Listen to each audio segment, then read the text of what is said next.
अस्सलाम वालेकुम वरहमतुल्लाहि वबरकातुहू। मैं तुसां को दसदा इस वक्त मैं एक गड़ी दे राह इत्थै एक को चश्मा दी जरा गया माशाअल्लाह। मैं हुण इत्थै पानी पीसे, बड़ा ठंडा पानी है, बेहतरीन पानी है। इस वक्त ये पानी बहुत घट है पर तुसीं देख सकते हो, लेकिन फिर भी चलो प्यासे वास्ते है ना,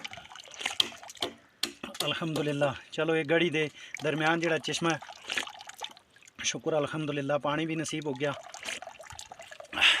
तो बड़ा सर्द हवा है था, मौसम बड़ा ठंडा है। तो मैं इस वक्त डाउन उतर रहा शमसपुरे के इलाके वाली साइड। बहुत ही प्यारा इलाका पर जून जुलाई वास्ते अगस्त होनी, उस तो बाद इतना मौसम ठंडा हो गया है, बूटे भी आपा नालों पत्थर झाड़ छुड़दन, तो असी इतना किस तरह रह सकते इंसान। तो मैं तुसां को दसा मैं बड़ी तेज़ी के नाल इत्थों उतर रहा, तेज़ी के नाल आया असा। तो बड़ा अच्छा प्यारा इलाका है, बहुत अच्छा इलाका है, बहुत ही खूबसूरती है, बहुत ही टफ सिस्टम है इत्थां दा। तो माड़े नाल दो साथी आसे पता नहीं उकुर गए, उन्होंने को भी तेज़ी नाल पता नहीं किहड़े पासे गए। ये देख सकते हो तुसीं, तेज़ी के नाल मैं इस वक्त उतर रहा। तो फॉलो करियो, शेयर करियो, कमेंट करियो तेज़ी के नाल। माशाअल्लाह ये सफ़र जिहड़ा रहा तेज़ी के नाल वापस